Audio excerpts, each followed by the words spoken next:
जय सच्चिदानंद पूज्यश्री. बोला. माझा प्रश्न विचारण्याआधी मी आपल्या बहिणीशी, जिची तब्येत खूप खराब आहे, तिला शारीरिक आणि मानसिक दोन्ही आजार आहेत. काय नाव आहे त्यांचं? माझं नाव संजय नहार. हं. जी लता आहे, लता नहार माझी हां, बहीण आहे, त्यांचंच. ती हो. माझ्याबरोबरच हं. राहते आता. आम्ही सर्वांनीच 2011 मध्ये ज्ञान घेतलं होतं. त्यानंतर आपले विचार खूपच आवडले होते आम्हा सर्वांना. आमची आई, आम्ही सारेच 2015 पर्यंत अडालजला सुद्धा यायचो. गावात असल्यानंतर खूपच आवडायचं, पण 2 वर्ष झाली तिला खूप त्रास होतोय. म्हणून 2 वर्षांपासून मला तिच्या सेवेमुळे इथे येता आलं नाही. त्यात आता तिला पॅरालिसिस सुद्धा झाला होता, स्क्रिझोफ्रेनिक सुद्धा आहे. त्याचंच औषध चालू आहे. मला तिच्यासाठी आपल्याकडून आशीर्वाद हवा आहे, ज्यामुळे तिला डॉक्टरांचं औषध आणि दादाजींची तसं कृपा. औषध चालू आहे आपल्या सगळं आशीर्वादाची. समताभावाने पूर्ण करा. जे काही आहे समजून घ्यायचं की डॉक्टरांचं औषध, सायकॅट्रिस्ट डॉक्टरांचा सल्ला घेऊन घ्या आणि अंतरंगातील शुद्धात्मा पहा त्यांचा. आणि संजयलाही जो आता डिस्टर्बन्स होतोय तो सगळं समभावाने पूर्ण करा. आता जे काही आहे, जसं लहान मुलाला आपण हँडल करतो की नाही, हं. तो काही बडबडला, काही वाईट म्हणाला, लाथ मारली, जेवण जेवत नसेल, अशा दोन्ही प्रकारे व्यवहार त्याच्याकडून कृती होत राहते. आपण समभावाने पूर्ण करू. रागद्वेष नाही करायचा नव्याने. तिच्याशी थोडी अटॅचमेंट जास्त आहे, म्हणून मी तिच्याबरोबरच राहतो सेवेत. म्हणून आपण जरा तसं चालतं ना. आता ती जाऊ नको म्हणत होती, पण मग बाईची व्यवस्था करून मी हो, आलोय. सत्संगाचं वातावरण, सत्संगाचा प्रोग्राम, शिबिर, पारायण, जे काही पॉसिबल आहे जरूर चान्स घ्यायचा त्यांच्यापाशी कोणाला तरी मग बसवून यायचं, हरकत नाही. बरोबर आहे. माझे चरणविधीच्या विषयी थोडे प्रश्न होते. मी लिहिलंय की द्रव्य म्हणून मी संपूर्ण शुद्ध आहे, सर्वांग शुद्ध आहे. जसं सोनं असतं ना, हं. त्यातून दागिने बनवताना त्यात चांदी मिसळतात, कॉपर मिसळतात. नंतर मग सगळे लोक ॲडजस्टमेंट करून प्रमाणात कॉपर, सिल्वर आणि गोल्ड मिक्सचर करून मग दागिने बनवतात. मग त्या दागिन्यामध्ये समजून घ्या की दागिने जिवंत आहेत, तर म्हणाले असते मी अंगठी आहे, मी बांगडी आहे असं म्हणतील. मी थोडी काळी पडले, चांदी जास्त झाली की म्हणणार मी तर काळी पडले, मी बांगडी काळी पडले, किंवा हिरवट झाले, कॉपर जास्त झालं, ग्रीन झाले. पण तरी ही भ्रांती आहे. आत्मा तर अंतरंगात आहे, शुद्धच आहे, पण जडतत्वांचा संयोग जुळल्याने मिक्सचर केलं गेलं. त्यातूनच भ्रांती निर्माण झाली आहे की मीच संजय आहे, माझीच बहीण आहे, मी यांचा भाऊ आहे. हा अहंकार उत्पन्न झाला आहे. क्रोध येतो, मोह वाटतो, मानतो की मीच सगळं करतोय. हे जे रागद्वेष आहेत ते परिणाम आहेत भ्रांतीचे. बघा, म्हणजे जसं सोनं बोलेल तेव्हा म्हणेल की मी बांगडी आहे, मी काळी पडले, म्हणजे असं हे आपण बोलतो. मी क्रोधी झालो, माझी बहीण ऐकतच नाही माझा, मला राग येतो, मी करायला नको आहे पण झालं. म्हणजे ही भ्रांती आहे. हे रागद्वेष मोहात आपण अडकलो आहे. आता ज्ञान मिळालं म्हणजे आता त्याला ज्ञान मिळालं, सोन्याला हे कळेल बघा की तू बांगडीही नाही आहेस, काळी पिवळी, काळा हिरवा रंग सगळा दुसऱ्या तत्वांचा आहे, तू स्वयं शुद्ध सोनंच आहेस. म्हणजे हे ज्ञान मिळतं तेव्हा त्याला समजेल की मी सोनं आहे. ही अवस्था आहे बांगडीची. आणि मिक्सचर झालं म्हणून इतर गोष्टीतली तत्त्व दिसत आहेत. बघा, माझा स्वभाव तसा नाही, माझा स्वभाव शुद्ध सोन्यासारखाच आहे. आपल्याला इथे जे ज्ञान मिळतं ते हेच आहे की मी शुद्धात्मा आहे आणि माझं द्रव्य शुद्धच आहे, माझे गुणधर्मही शुद्धच आहेत. आणि ही जी संजयची अवस्था आहे, क्रोध होतोय, मोह होतोय, सगळे संजयचे आहेत. रागद्वेष माझं काहीच नाही. म्हणजे ही जागृती आपल्याला प्राप्त झाली आहे. ह्या जागृतीत राहायचं आहे की द्रव्य म्हणून मी पूर्ण शुद्धच आहे, सर्वांगी शुद्ध आहे. शुद्ध सोनं कधीच मलिन होत नाही. मिक्सचरमुळेही सोनं तत्व बिघडत नाही. समजते आता?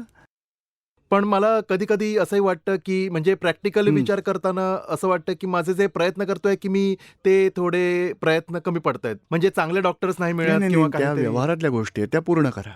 आणि नाही, डॉक्टर जे कोणी अवेलेबल डॉक्टर्स आहेत किंवा जे कोणी डॉक्टर्स त्यांचं औषध चालू असेल ते ठेवायचंच. पण दुसऱ्या डॉक्टरचे ओपिनियन घ्यायचं. बाबा शक्य आहे का, कशा प्रकारे आपण जास्त मदत करू शकाल, त्याचा जरा अभ्यास करा. पण ते रिलेटिव्ह ते सगळं संजयचं आहे. बरं. आणि तुम्ही रिअल शुद्धात्मा या भेदज्ञानापेक्षा वेगळे ते समजून जागृतीत राहायचं आहे आता. ठीक आहे. ओके. दुसरं असं आहे, मी केवळ निर्विकल्प वितराग ज्ञानमात्र असा शुद्धात्मा आहे. हे विकल्प. मी संजय आहे याला विकल्प म्हणतात. मी शुद्धात्मा आहे, निर्विकल्प. म्हणजे निर्विकल्प आहे आणि केवळ निर्विकल्प आहे आणि वितरागी ज्ञान मात्र आहे. म्हणजे अज्ञानतेमुळे जे काही समोर आले होते ते माझा स्वभाव नाही, तो विभाव आहे सगळा. ते माझं स्वरूप नाही आहे. आता मी स्वभावाने केवळ ज्ञान, निर्विकल्प वितरागी ज्ञान मात्रच आहे. हे म्हणजे काय आहे? तर आजवर मी संजय आहे, मी हे केलं, मी ते केलं, मला नाही वाटत आहे, मला हे येत नाही, हे करायलाच हवं, असं सगळं अज्ञानतेमुळे चुकी म्हणजे मोक्षमार्गाच्या विरुद्ध दिशेला गेलात. म्हणजे प्रकृतीला मीच आहे मानलत. आता त्यातून सुटण्यासाठी मी स्वतः जो आहे, माझा गुणधर्म आहे, त्यातच मी आता येऊ पाहतो आहे. म्हणजे या ज्ञानविधीत, आपल्या चरणविधीत जेवढे शब्द येतात त्यातून आत्म्याची आराधना होते आणि पुद्गल प्रवृत्तीपासून सुटका होते. एवढंच समजून पुढे चला आता. ओके. शेवटचं आहे, तमाम लेपायमान भावांमधून सर्वथा निर्लेप असे लेपायमान नाही, ते लेपायमान म्हणजे हे बघा, बहिणीची तब्येत बरी नाही आहे, मग काय करू, तिला हे समजतच नाही, तिच्यासाठी डॉक्टर बरोबर नाहीत, हे सगळे भाव उत्पन्न होतात संजयचे, ते लेपायमान भाव. त्यातून तुम्ही निर्लेप असायची भावना ठेवायची की संजय, मला अशा भावना का होतात, संयोग जुळतात का नाही जुळत, काय होतं आहे ते बघा, तब्येत चांगली किंवा नाही पण संयोग कसे जुळतात, काय होतं आहे ते पहा. पण आतून मात्र तुम्ही ही भावना आहे, माझी सुधारत नाही आहे, खरं माझी भावना नाहीच, आपला भाव नाही, हा संजयचा भाव आहे. आणि संजयचा भाव, त्याच्या भावनेला मानणं, तिथे अजागृती तयार होते. म्हणजे लेपन भावनांचं जे होतं की चांगलं वाईट भाव हे सगळे संजयचे आहेत, माझे नाहीत, त्यांना जाणणारा निर्लेपी मी, तो स्वयं मी आहेत, अशी समज राखायची जागृत अवस्थेत. मौसमी जैन. माझा प्रश्न असा आहे की जे दृढमत बनले जाते लोकांबाबत, अ, त्यापासून ती दूर करण्यासाठी काय करायचे? आणि जर ती व्यक्ती आपल्या खूपच जवळची असेल आणि पुन्हा पुन्हा बुद्धी जाऊन चेक करून सांगत असेल की अरे, हे तर जे आपले दृढमत होते तसेच आहेत, अरे यांची प्रवृत्ती तर अगदीच तशीच आहे, मग त्यावेळी अभिप्राय कसा बदलायचा?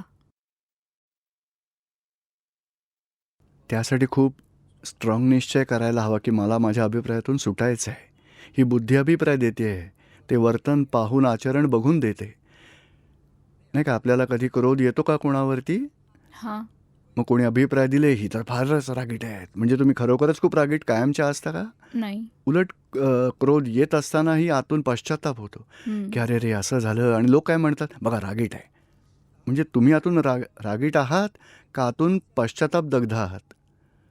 पश्चाताप तर होतोच. हां, म्हणजे 2 पार्ट झाले की नाही. हां. एकातून आचरण दिसतं रागीट, आतून असतो पश्चाताप, आणि त्याच्याही पुढे तुम्ही स्वतः तर क्रोध करणाऱ्याला पश्चाताप करायला लावतात, म्हणजे तुम्ही त्याच्याही पुढे शुद्धात्मा, हां. मौसमीकडून प्रतिक्रमण करून घेता. हां. मग आता अभिप्राय कशासाठी व्यक्त केलात? बघा, आपण बघाल तर किती चिडते, फारच रागीट आहे. पण खरोखर तुम्ही आतून जागृती जर चेक कराल तर रागीट तर मौसमी, मी तर शुद्धात्मा आहे, आणि कायमच रागीटपणा नाही तर तिला पश्चाताप होतो. हां. म्हणजे तसंच समोरच्यालाही जेव्हा आपण पाहतो की हा वाईट वागतोय किंवा चूक करतोय, असलाच हा माणूस आहे, त्याची तशी भावनाही नसेल ती. एखादा माणूस पाकिटातून पैसे काढून घेतो, आपल्याला वाटतं हा चोर आहे, पण खरोखर तो तसा नसतो. मनात त्याच्या म्हणजे घरात खूपच त्रास असेल किंवा काही संकट असेल, पैशांची खूप चणचण असू शकेल, तर थोडे पैसे घेऊन औषधं आणायची असतील त्याला आतून खूप पश्चाताप होत असेल की मी चुकीचं काम करतोय. आणि शुद्धात्मा तर खरोखर चुकीचं नाही वाटत. वेगळाच असतो, तो गुन्हा करणारा नसतोच. म्हणजे या 3 पार्ट झाले. शुद्धात्मा शुद्ध आहे, प्रकृती गुन्हा करते, तीच भावना व्यक्तीपेक्षा वेगळी असू शकते, आणि आज नसेल तरी 2 दिवसांनी त्याला वाटेल, अरे रे, मी किती वाईट काम केलं. म्हणजे भावनेत बदलही होऊ शकतो. आणि हा कलियुगाचा काळ आहे. कलियुगात मनवचन कायचा एकता योग संपला आहे. एकता भाव द्रव्याला तडा, म्हणजे भाव नक्कीच त्याचे बदलले असणार. म्हणून आपण असा विचार करायला हवा की जो व्यवहार दिसतो आहे त्याच्या आधारे प्रवृत्तीबाबत अभिप्राय देणं ही आपलीच चूक आहे. समजून घ्यायला हवं की आज माणसाने जर उलटी केली, म्हणजे कायम तो उलटी करेल का आपल्या कपड्यांवर? नाही. अरे, त्याची तब्येत बिघडली म्हणून असं घडलं, दुसऱ्या वेळी तो नाही करणार असं आपल्याबरोबर. म्हणजे आपल्याला हे समजून घ्यायला हवं की बदलणार आहे, अभिप्राय देणं चुकीचंच आहे. म्हणून हा सिद्धांत समजून घ्यायचा. म्हणजे हा रिअलमध्ये शुद्धात्मा आहे, रिलेटिव्हमध्ये त्याचे डिस्चार्ज कर्म असेल, आणि रिलेटिव्हमध्ये त्याचे भाव बदलूही शकतील. आणि म्हणून आज आपण अभिप्राय देतोय, अभिप्राय चुकीचा आहे, सोडून द्या. आणि पूज्यश्री, शिवाय आसपासची लोक अभिप्राय पक्का करवतात, हा खरे आहे, असेच आहे, असं. हां, त्याच्याकडे पहा, पॉझिटिव्ह पहा. दोन चार पॉझिटिव्हही असतील ना त्यात. आणि जर एखादी व्यक्ती येऊन जोराजोरात वाद घालायला लागली आणि आक्षेप घ्यायला लागली, की तुम्ही असेच केले होते आणि होऊ शकते की म्हटले की असेल त्यावेळी तसा हेतू बोलण्याचा नसावा, पण येऊन कोणी जोरात भांडले, आर्ग्युमेंट केले, ओरडले, रडले आणि आपल्याकडे येऊन म्हणाले की तुम्ही काहीतरी केलं होतं, तर त्यावेळी काय जागृती ठेवायला हवी ती समतेत राहण्यासाठी? आपल्यावर म्हणजे सरळच म्हणाले हां. तर मग मौसमीचं नाव सांगायचं, मौसमी बघ तुझी चूक आहे, आलं हे फळ आलं, कुणाचा दोष नाही. हां, मी म्हणजे लक्षात ठेवीन, मला समजून घेऊ द्या काय माझी चूक झाली आहे, मला तपासून बघू द्या आणि नक्कीच माझी चूक असेल, मी सुधारेन, ॲक्सेप्ट करा. सुधारेन, ध्यानात ठेवेन, झालं मग सगळं. पण ते आक्षेप एवढे आले की सकाळ संध्याकाळ हो, दिवसातून नाही, 2 वेळा. नाही. हा भ्रम हे बघा, हे जे भुंगे आहेत, कोणी आपल्या इच्छेने येत नाही. हा भरलेला माल आहे, आपला हिशोब आहे म्हणून येतात. व्यवस्थित दोघांना एकत्र आणतात. एक हिशोब पूर्ण कराल तर समाप्त होत जाईल. सकाळ, संध्याकाळ, दुपार असा कोणता नियम नाही त्याला. आपली स्वतःचीच काहीतरी चूक आहे, आपलीच काहीतरी दखल आहे. दुसऱ्यांना दुःख दिलं गेलं आहे, त्या लोकांकडून येतोय रिपोर्ट की काहीतरी चुकतं आहे, आपलं चेक करायचं आपण. ती बुद्धी सांगते की या जन्मात एवढी चांगली समज आली आहे, दादाजी भेटले, हां. पण मी अ, पूर्वजन्मात किती पापं हो, केलेत की होऊ ज्यामुळे एवढे शकतं. आक्षेप येतात. होऊ शकतं ना. दादाजींना पण दंड मिळाला होता. म्हणजे त्यावेळी अज्ञानं तर होतीच. बघा, हां, अज्ञानतेतही अहंकार बुद्धी होतीच. होती. कोणाला तरी निगेटिव्ह दोषीही पाहिलं होतं. हां, म्हणून त्याची रिॲक्शन आलीच ना. आता जमा करून ठेवा, नवे गुन्हे बंद करा. बरं. आता ही समज आहे आपल्याकडे 5 आज्ञांची. त्यामुळे आपण जीवन व्यवहार नीट करायचा. जे वर्तन आहे आचरणात आणायचं आहे. हं, व्यवहार करावा लागतो, डिस्चार्ज कर्म आहे ते. आपण जमा करू. कोणत्याही कॉजेसशिवाय परिणाम घडतच नसतो. हां. कोणाचाही दोष नाही आहे. जमा करून ठेवा. पूज्यश्री, त्यावेळी जर आपल्याला डोळ्यातून अश्रू व्हायला लागले आणि आपण येऊ द्या, रडायला काही लागलो की प्रॉब्लेम नाही. अरे मी किती चुका केल्या होत्या, नाही. पूर्वजन्मात जी पापं केली होती त्यामुळे हो. कर्म बांधली नाही, जाते. बांधली जा. आता मौसमीला पश्चाताप करू द्या. तिला सांगा बरं केलंस, पश्चाताप कर आणि पुढच्या वेळेस असं होऊ नये असा निश्चय करा. मग ठीक होईल सगळं. होय. हं? जय सच्चिदानंद. दत्तात्रय जयसिंग कदम, सातारा. पूज्यश्री जय सच्चिदानंद. हं. आपले पूर्वजन्मातले कर्माचे गाठोडे भरलेले आहे, तर ह्या जन्मात संयोग जुळल्यावर त्या आधारे त्याचा डिस्चार्ज होतो. पण त्यासाठी त्यावेळी समभाव नाही राहत आणि आज्ञांचं उल्लंघन होतं. त्यासाठी काय करू? काही नाही, नंतर पुन्हा रिसेट करा. थोड्या वेळाने कर्मांचा उदय सुरू होऊन पूर्ण होईल, नंतर जागृती येईल. दत्तात्रयाकडून प्रतिक्रमण करून घ्या, कारण आपली ही कर्म समाप्त होण्याआधी ज्ञान मिळालं आहे. फोर्स तर येणारच कर्मांचा आणि सुरुवातीला जागृती राहणार नाही, पूर्ण होतेवेळी जागृती येईल बघा. आणि नंतर दत्तात्रयाकडून प्रतिक्रमण करून घ्यायचं, म्हणजे असं हळूहळू हे दोष कमी होऊन समाप्त होतील.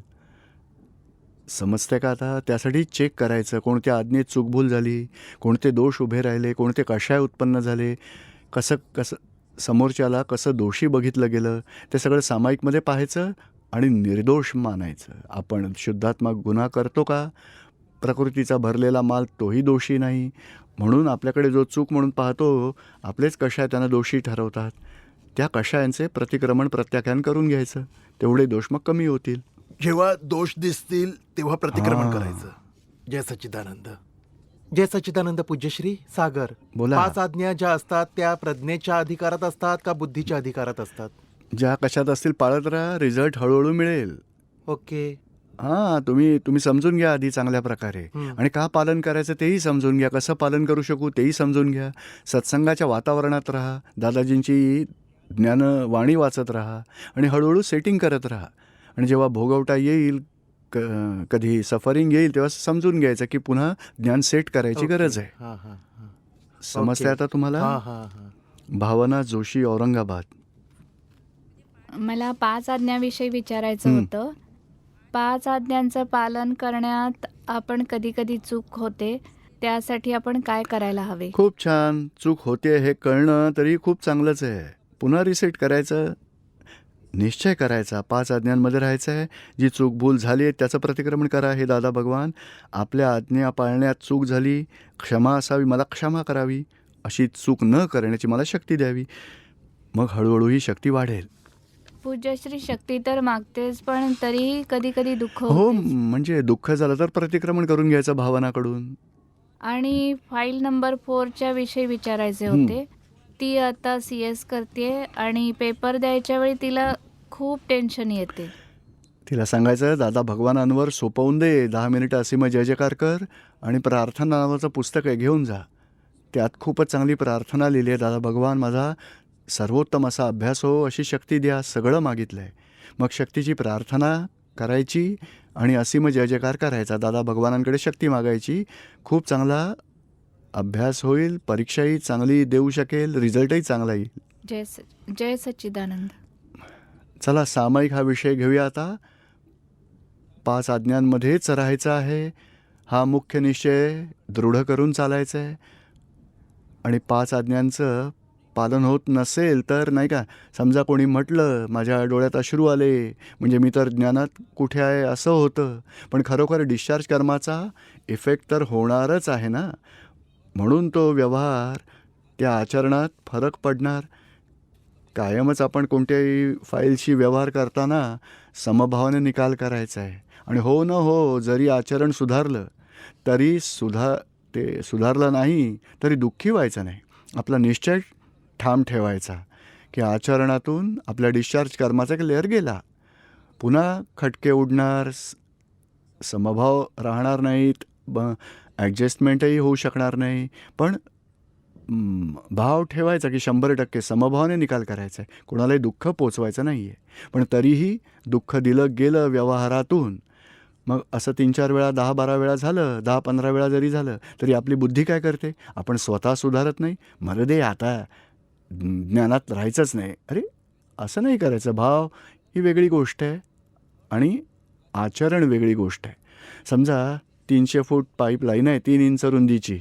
इथे आपण पाणी ओतलं तर पाणी बाहेर पडेल.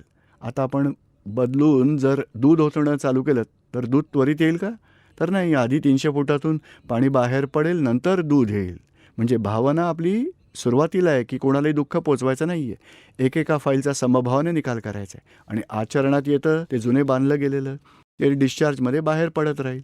ते तसं नाही घडलं तर दुःखी नाही व्हायचं. समजून घ्या, जो भरलेला माल आहे तोच बाहेर पडतोय. आज तरी आपण हीच भावना धरून ठेवायची की 5 आज्ञांमध्ये राहायचं आहे, एकेका फाईलचा समभावाने निकाल करायचा आहे, झालं ते व्यवस्थित, निर्दोष पाहायचं आहे, सगळ्यांमधला शुद्धात्मा पाहायचा आहे. म्हणजे हे आजचे इनपुट्स जे झाले, आणि मग बघा, डिस्चार्ज होणारा जुना अज्ञानातला माल बाहेर पडतो आहे. म्हणजे दोन्ही वेगवेगळे असणारच असणार. ते जुने नष्ट होईल, मग नवे तयार होतील. आजची जी समज आहे त्याचा नंतर रिझल्ट येईल, आणि जुन्या ज्या समजुती होत्या त्याचा परिणाम आत्ता येतो आहे. एक-एकचा जेव्हा रिझल्ट येईल तेव्हा आपण ही जागृती ठेवूयाच की बाबा, अज्ञानमध्येच राहायचं आहे, निर्दोषच पाहायचं आहे, समभावानेच निकाल करायचा आहे, शुद्धात्माच बघायचा आहे. पण तरी अज्ञानमध्ये राहणं जमलं नाही तर डिस्टर्ब व्हायचं नाही. पुन्हा आपला निश्चय पक्का करायचा. एक प्रसंग आपण चेक करूया आज सामायिकमध्ये, जिथे जिथे आज्ञांची चूकभूल झाली आहे. पुन्हा रिसेट करायचं आहे, आज्ञांमध्येच राहायचं आहे, शुद्धात्मा बघायचा आहे, व्यवस्थित करता फाईल्सचा समभावाने निकाल पुन्हा रिसेट करायचा आहे. आणि कोणाला दुःख दिलं असेल तर फाईल 1कडून प्रतिक्रमण करून घ्यायचं आहे. आणि निश्चितपणे आज्ञांमध्येच राहायचं आहे, पुन्हा पुन्हा बजावत राहायचं आहे. आज्ञांचं पालन झालं नाही, डिस्टर्ब व्हायचं नाही. त्यावेळी समजायचं डिस्चार्ज कर्म फळ देत आहे. आज्ञांमध्ये राहूया, आपली समज आपण सुधारायची आहे, नंतर आचरण सुधारेल मग. आणि खरं तर आपण समभावाने निकाल करतो आहे, चांगला असो वाईट असो, शुभ असो अशुभ असो, दोन्ही निकालांबाबत हेच आहे. ज्ञान, जागृती, 5 आज्ञांचा निश्चय हा आपल्या पुरुषार्थाचा भाग आहे. तो आपण सुधारत राहायचा आहे. ह्यातच आपण जागृत राहू. आणि ह्यात चूकभूल झाली, त्यातून कोणाला नुकसान पोचवलं गेलं, दुःख दिलं गेलं तर प्रतिक्रमण करून बाजूला ठेवून द्यायचं. प्रतिक्रमण आणि प्रत्याख्यान बाजूला सारायचं. अंतरंगात जागृतीचा पुरुषार्थ करण्यात आपण अचूक राहायचं, स्ट्रॉंग राहायचं, जागृत राहायचं, निश्चयाबाबत जागृत राहायचं. सगळ्यांना समजतंय का आता हे? चला विधी करूया आता. म्हणा, हे दादा भगवान, हे दादा भगवान, हे श्री सिमंदर स्वामी प्रभू, हे श्री सिमंदर स्वामी प्रभू, मला शुद्ध उपयोगपूर्वक मला शुद्ध उपयोगपूर्वक जीवन व्यवहारात जीवन व्यवहारात फाईल 5 आज्ञांमध्ये राहून फाईल 5 आज्ञांमध्ये राहून व्यवहाराचा समभावाने निकाल करायचा आहे. समभावाने निकाल करायचा आहे. त्यात जेव्हा आज्ञांच्या आधारे स्थित व्यवहार दिसणार नाही, व्यवहार दिसणार नाही, कशाही व्यवहार दिसेल कशाही व्यवहार दिसेल, तरीही त्यावेळी जागृती ठेवायची आहे. तरीही त्यावेळी जागृती ठेवायची आहे. डिस्चार्ज व्यवहार असा होत आहे, डिस्चार्ज व्यवहार असा होत आहे. मला तर आज्ञांमध्येच राहायचं आहे. मला तर आज्ञांमध्येच राहायचं आहे. आज्ञांचा निश्चय पक्का व्हावा. आज्ञांचा निश्चय पक्का व्हावा. विरोधाभासी व्यवहारात सुद्धा विरोधाभासी व्यवहारात सुद्धा आज्ञांमध्ये राहण्याचा निश्चय पक्का राहावा. आज्ञांमध्ये राहण्याचा निश्चय पक्का राहावा. तसंच प्रत्येक व्यवहारात तसंच प्रत्येक व्यवहारात आज्ञांमध्ये राहण्याचा निश्चय आज्ञांमध्ये राहण्याचा निश्चय मजबूत राहावा. मजबूत राहावा. असं सामायिक करण्याची शक्ती द्यावी. असं सामायिक करण्याची शक्ती द्यावी. मी मन वचन कायेने मी मन वचन कायेने माझ्या नावाची सर्व माया माझ्या नावाची सर्व माया भाव कर्म भाव कर्म द्रव्य कर्म द्रव्य कर्म नो कर्म नो कर्म हे दादा भगवान हे दादा भगवान आपणा प्रकट आपणा प्रकट परमात्मा स्वरूप प्रभूंच्या परमात्मा स्वरूप प्रभूंच्या सुचरणांवर सुचरणांवर समर्पित करतो आहे. समर्पित करतो आहे. सामायिक करूया. जय सच्चिदानंद.